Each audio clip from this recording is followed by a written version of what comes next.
எடப்பாடி பழனிசாமி ராஜதுரோகி எனவும் அவரை தேர்தலில் டெபாசிட் இழக்க செய்வோம் என தொண்டர்களிடம் ஓ பன்னீர்செல்வம் கேட்டுக் கொண்டுள்ளார். எங்கும் செல்லவில்லை. பல மாவட்டங்களுக்கு இன்றைக்கு அம்மா மக்கள் முன்னேற்ற கழக தணிக்கை செய்ய ஏன் ஆரம்பித்தார்?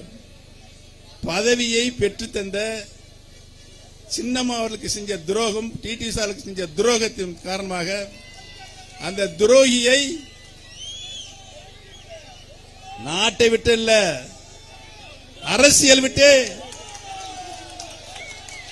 விரட்டுகின்ற இயக்கமாகத்தான் அம்மா மக்கள் முன்னேற்ற கழகம் தோற்றுவிக்கப்பட்டது என்பதனை இங்கு தெரிவித்துக் கொள்ள கடமைப்பட்டிருக்கிறேன். சரி, டிடி சார் எந்த நோக்கத்திற்காக பழனிசாமியை அரசியல் விட்டு விரட்ட வேண்டும் என்று அம்மா மக்கள் முன்னேற்ற கழகத்தை துவக்கினார்களோ, நாங்களும் அனைத்து இந்திய அண்ணா திராவிட முன்னேற்ற கழக தொண்டர்களை பறித்த புரட்சி தலைவர் என்ற உரிமையை பறித்த பழனிசாமி அவர்களை அரசியல் விட்டு எந்த காலத்திலும் விரட்ட வேண்டும் என்றுதான் நாங்களும் இந்த இயக்கத்தை தொடர்ந்து தமிழகத்தில் இருக்கின்ற 38 மாவட்டங்களுக்கும் சென்று கூட்டங்கள் நடத்தி இருக்கின்றோம்.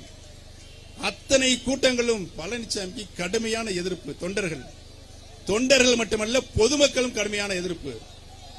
இந்த நாடாளுமன்ற தேர்தலில் பழனிசாமி நிறுத்தப்படுகின்ற வேட்பாளர் அனைவரும் டெபாசிட் இழப்பார்கள் என்பதை இந்த கூட்டத்தின் மூலமாக தெரிவித்துக் கொள்ள கடமைப்பட்டிருக்கிறேன்.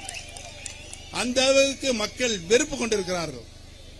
சரித்திரம் படைத்த அனைத்து அண்ணா திராவிட முன்னேற்ற கழகத்தினை பல பிரிவுகளாக கூறுகளாக பிரித்த ராஜ துரோகி பழனிசாமியை நாங்கள் எந்த காலத்திலும் எந்த தேர்தலிலும் வெற்றியடை செய்ய விட மாட்டோம் என்று மக்களும் நம்முடைய தொண்டர்களும் இன்றைக்கு வெகுண்டெழுந்திருக்கின்றார்கள்.